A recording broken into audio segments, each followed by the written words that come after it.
All right, welcome back. It is the Vegas Take, Sharp and Shapiro. So glad you could join us. As you know, we talk about gun control on this show all the time. It seems like every week we're talking about another mass shooting. Well, you know my stance on it. You know JD's stance on it. We think things need to happen. Red flag laws, mental illness. Yes, I think some of these assault weapons need to be taken off the streets, off the shelves. Beto O'Rourke's plan, he kind of doubled down on what he's been saying over the course of the last several weeks. This is Beto O'Rourke, in his own words, on how he would enforce his gun control plan. Yeah, I think just as in any law that is not followed or flagrantly abused, there have to be consequences, or else there is no respect for the law. So, in that case, I think there would be a visit by law enforcement to recover that firearm and to make sure that it is purchased, bought back, so that it cannot be potentially used against somebody else. And O'Rourke has also said that police will be visiting AR-15 owners who refuse to turn their guns in. So joining us on the line right now, he is from an organization, the Second Amendment Foundation. His name is Dave Workman. Dave, we appreciate you coming on. How are you? Well, I'm okay for an old guy. Well, I'm getting there too. I'm almost 40 years old. But Dave, you're just a kid. Yeah. Well, I don't know if I would agree with you on that one. But Dave, let's talk about this subject as far as Beto O'Rourke is going. But I want to ask you a generic question to start. Sure. I hear many people on the right, many people that are Second Amendment guys like yourself. I don't want to put words in your mouth. That's why I want to ask you this. But I hear many people on the right say, "Oh, Democrats, they just want to take all your guns away." And it frustrates me to hear that, because even Beto O'Rourke has never said that. He's never said that he wants to take all your guns away. He said that he wants to protect the Second Amendment, as many other Democrats do. We're talking about specific weapons like AR-15s that he wants off the streets. So explain that to me, why there are so many people out there, and I don't know what your feeling is on this, where they say Democrats want to take all your guns away. Well, sadly, the Democrat Party has evolved into at least at the national level, a party of gun control. That's the impression that they've created for themselves in California, New York, Illinois, on Capitol Hill in Washington, D.C. You throw a gun control measure out to them, and they immediately fall in love with it. The impression is more than just an impression. There wasn't a single person on that stage when Beto O'Rourke made his famous "Hell Yes" declaration who said, "Hey, wait a minute, Mr. O'Rourke, that's not the way the Constitution works. It's not the way the country works. You just can't go around seizing somebody's firearms because you just don't happen to like them." We do have a constitution in this country. We've got a system of laws in this country, and for better or worse, they work. Okay, well, let me ask you this. If it works, then why are all these mass shootings happening? Why are mass shootings on the rise? And why is it that many of these people, like the Walmart shooting, like the shooting in Las Vegas, are using assault weapons? If it works, then why are we having all these mass shootings? Well, now, you seem to be blaming everybody who owns one of these things. No, I'm not. No, sir. With all due respect, I'm not. Let me talk. Okay. I didn't interrupt you. There are about 15 to 18 million of those things in circulation right now. I don't happen to own one. I never have. I've shot a few of them, and some of them are remarkably accurate. I know guys that compete with them. But just because some individuals misuse a product, whether it's a firearm or they get behind the wheel of a car after they're drunk and run people down, as happened in New York, the guy deliberately rented a pickup truck and ran several people down on a bicycle trail here a couple of years ago. We don't punish everybody for the misdeeds of an extremely rare bunch of people. Dave, I'm sorry. 15,000 homicides in the country, of which 10 or 11 involve firearms, and rifles are used in a fraction of those killings. Okay, but you just mentioned vehicles, and you're comparing vehicles to assault weapons. I know 58 people didn't die in Las Vegas to a vehicle, and I know 58 people didn't die in Las Vegas to a BB gun or a handgun. I know they didn't, and they still haven't figured out why that guy pulled the trigger down there. But that's a separate I'd like subject. to find that out myself. I would too. I agree with you there, Dave. But or how a 61-year-old man could shoot 550 rounds from 15 different weapons in 15 minutes by himself. Well, that's also a very good question, Dave. I mean, answer that one. Well, I wish I could, but I can't. I wasn't there, so I don't know. I don't know the answer to that question. I do know that in Nice, France, here a couple of years ago, somebody took a semi-truck and ran down 85 people and killed them. That's true. So, people can weaponize just about anything, including fertilizer. We've got to put that in perspective. And if you look at the FBI uniform crime reports, rifles of any kind really are involved in a fraction of all the homicides that occur in this country. It's sad. Every homicide is sad, no matter who commits it or how they commit it. But I don't we can't disagree. blame or penalize every firearms owner in the country for what these crazy people do. Okay, I don't disagree with some of what you said there, and I think there's a lot of reasons why these mass shootings are happening. Mental illness, red flag laws, for example, and there's a lot of people that are involved, Second Amendment people that don't like red flag laws, particularly people on the right. Listen, if a husband says that he wants to kill his wife and he has a firearm, and if it's a credible threat, maybe a text message or a voicemail, I don't want that guy having a weapon until he's psychologically evaluated. When I look at the Parkland shooter, 80 times the police were called to his house. 80 times, Dave, and that guy. Oh, I know it, and that's a failure on the part of the law enforcement. I totally agree with that. I think everybody agrees with that. They knew who this kid was. They had been to his house. 80 times you say. I don't have an exact number, but they knew who he was. In fact, from what I understand, he had been barred from coming on the campus. If anybody saw him there, they were supposed to notify the administration and the authorities. Well, that didn't happen either. And then we had a sheriff's deputy who was apparently the school security officer. He waited outside. Well, he's a coward. He's a coward, and we talked about that. But and I believe he should be in jail for a long time for what he did. No question, I agree with that. But going back to the assault weapons, and again, we're going to disagree. Okay, wait a minute. You're calling them assault weapons. I know that the firearms people, they call them semi-automatic sporting rifle, modded sporting rifles. They're just a rifle. They don't operate any different than Grandpa's Browning Auto 5 shotgun that he hunts geese with. Let me ask you this. You press the trigger and it goes bang. But you only get one bang for every press of the trigger. When you shoot an animal with one of these weapons with armor-piercing bullets, can you even eat it after? Or is it, or is it completely mangled? Actually, with an armor-piercing bullet, which is illegal for hunting, by the way, if you did shoot an animal and kill it, you'd save most of the meat because the bullet doesn't expand. That's why they don't allow them for hunting.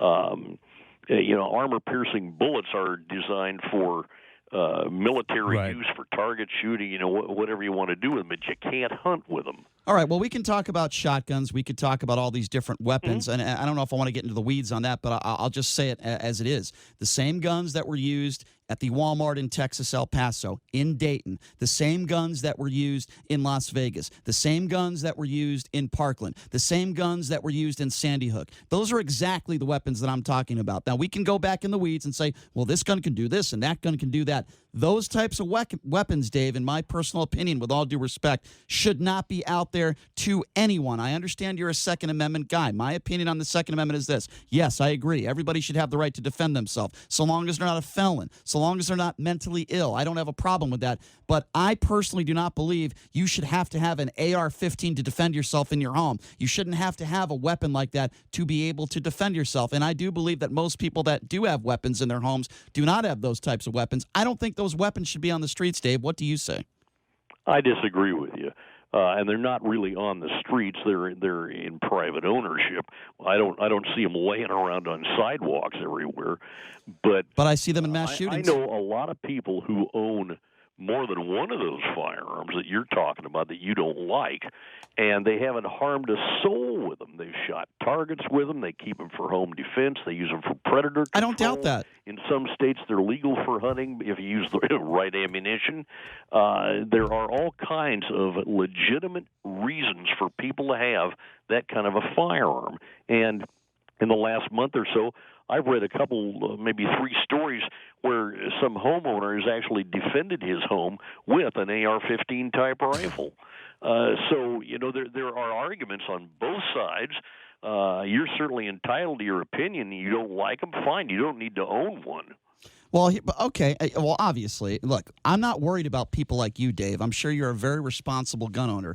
I'm worried about nut jobs because some of these guns are designed for one purpose and one purpose only. That is for mass casualty. Now, yes, there are a lot of responsible gun owners out there. There's no question, but you characterize it as misusing a product. And I'm going to tell you something. I've talked to some of the family members that have lost loved ones on October 1. I wouldn't go up to them and say, well, you know what, somebody misused a product. No, I would say you had a nut job that used a weapon that he should have never been able to use. He executed as many people as possible. And you know what? I would rather have someone have a car if I had to choose, God forbid, than one of these assault weapons. I would rather have somebody, God forbid, go into a school with a knife than with an AR-15, because I know with an AR-15 you're going to kill a lot more people than if you had a handgun or if you had a knife or if you tried to, bulldoze a car in there. These types of weapons are used for the main purpose, mass casualty. And I guess that's the reason why I don't like some of the weapons. And make no mistake about it, I'm not trying to punish people like you. I'm sure you sound like a smart guy. You're a responsible gun owner. I'm not worried about people like you. The problem is when you have some of these guns out there that are being sold, there are going to be some nut jobs that are going to buy these weapons. Dave, that's my concern, not people like you. Well, now you have to understand something, and I'm sure you do. The guy that opened fire in Las Vegas, which was just awful, horrible. Mm-hmm. And I don't condone anything like that. It's a shame they didn't take him alive because I'd like to see him locked up for the rest of his eternity. I agree. First, he cleared background checks. He didn't buy those guns all at once. He cleared background checks, and he did it multiple times because he had no criminal record. And that's another reason that I'd really like to find out, if it's possible, what his motive was. You talked about mental health. These guys are sick. A lot of them they're just evil and they're sick. That doesn't mean they're innocent because they're insane. It just means they're insane and guilty as hell. And a lot are on psychotropic drugs. Well, a lot of them are highly medicated. But again, we're talking about individuals, not a whole class of people who did these things, these horrible acts. And I don't know a single gun owner that would condone what that madman did in Las Vegas or what somebody did in El Paso. Of course not. That's obvious. There's no sane person. So why penalize them? Well, why are you picking on the law-abiding citizens? You want to take their property away from them. You accuse them of having a firearm that was designed just for killing. Well, I'm not accusing. You are. An AR-15. Tell me the originality of why it was designed, and tell me where I'm wrong. That weapon was designed for mass casualties. It was not designed for self-defense and a home invasion. It was not designed for that purpose. It was designed for the specific reason of killing as many people as possible. You know what those bullets do once they enter your body. They scatter. They're designed to kill people. Okay? I mean, that's what it is. I mean, I'm not making that stuff up, Dave. Well, you'll have to talk to Eugene Stoner, who originally designed that thing. But he designed a firearm that was meant for the military. What Colt did and a lot of other people in the years since, they have converted the use. They've designed these things to fire only semi-automatically for use by private citizens. And again, I reiterate, hunting, target shooting, competition, even home defense. Actually, I'm told, and I believe it because I know a little bit about ballistics and bullet performance, they're actually pretty good for home defense. The bullet is lightweight. It frequently fragments before it penetrates walls. You can't do that, say, with a 12-gauge shotgun or with a Magnum handgun. You've always got to worry about a bullet going through a wall and hitting some guy out in the street or in somewhere else in the neighborhood. So I kind of disagree that these aren't decent firearms for home defense. But then what's your answer? Here's a situation where you and I just aren't going to agree on this. Okay, so what's your answer then? I mean, mass shootings are on the rise. Hate crimes are on the rise. I guess that's a different subject. But it is. But when you hear about these mass shootings, let's focus on that. Then what is, you're a Second Amendment guy, and I always ask people like you this very simple question. Maybe it's complex, but I want to know. What is your solution then? What do we need to do to stop these mass shootings? Well, I don't know that you can ever stop mass shootings, but you can certainly discourage people by making certainty of punishment. We catch these guys, we lock them up for, in fact, that Malvo kid that was involved in the D.C. sniping, they're going to reconsider his sentence. I hope they consider just to make it longer. So you think life in jail would stop somebody like Paddock, who was clearly already suicidal? Maybe, the threat of certainty of execution. Some of these guys are suicidal and they're mentally ill, though. I know that, and they take their own lives. They actually cheat. So how is that a deterrent then? The justice system. So how is that a deterrent then? Well, they're not killing anybody else. All right, Dave, the Second Amendment was instituted in 1789. What was the most powerful weapon at that point? How many people could you kill with a musket in a minute in 1789? Well, I don't know, maybe a couple if you loaded it real fast. But there's nothing in the Second Amendment about the type of firearm. In fact, the Second Amendment applies to more than just firearms. It is the right to keep and bear arms. And in those days, arms included hatchets, tomahawks, fighting knives, swords, anything to defend sabers, yourself. All kinds of stuff. Right. Now, so why now, 240 years later, roughly, you have weapons where you could release 75 or 100 shots in a minute and a half. And if you could, for example, the El Paso shooting, there was 20 people killed with that weapon in less than 1 minute. Why now hasn't the second, or do you think it would be completely unreasonable to revisit the Second Amendment to match modern technology?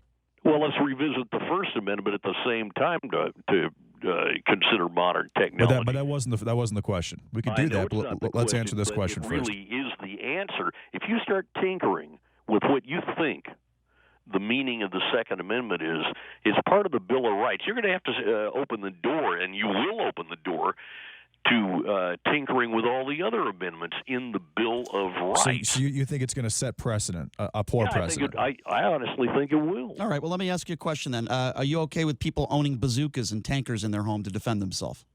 No, not particularly, right, because it's kind of stupid, really. Right, okay. Well, I think owning an assault weapon that can kill 22 people in under a minute is stupid. Okay. So let me ask you this, Dave. If you say you own an assault weapon, and what's that weigh, 30 to 35 pounds roughly? A what?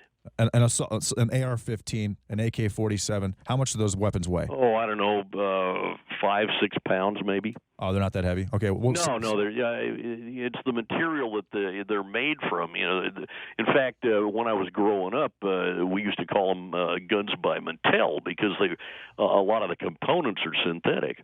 Okay, say you have one of those in your household and you aren't really trained in using it. Is it possible that you could spray your fire and just destroy your house while trying to protect yourself?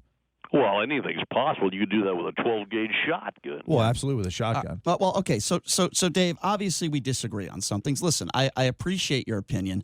My problem, and I think many Americans, and I'm sure you would agree with this, is that we want to stop these mass shootings from happening, obviously.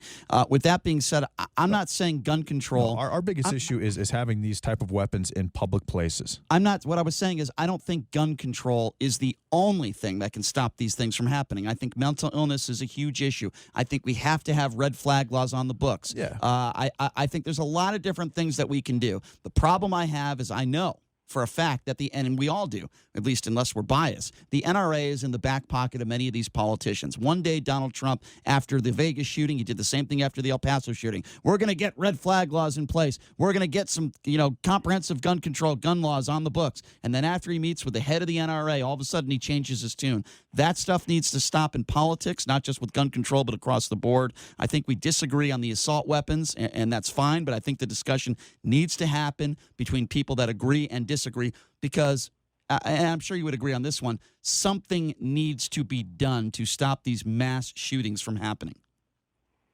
Well, I don't know what that something would be. We all want an end to this kind of insanity.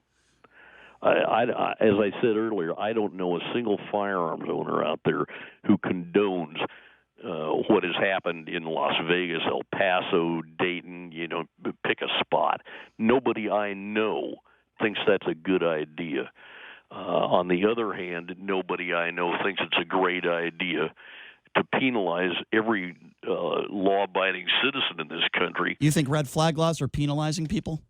Well, it depends on how they're used. I think the concern that's coming out of not just the firearms community, but some of the civil libertarian types, is the lack of due process. And, due process is mentioned in I think it's the 6th and 14th Amendments.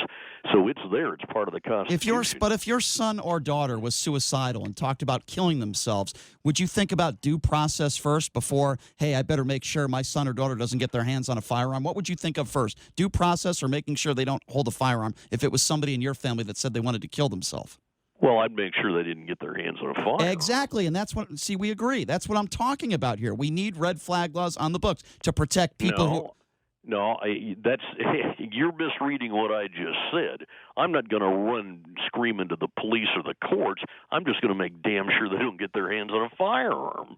So you wouldn't have a problem then if they're suicidal, if they went into a gun show and bought a gun? You're just going to handle everything yourself?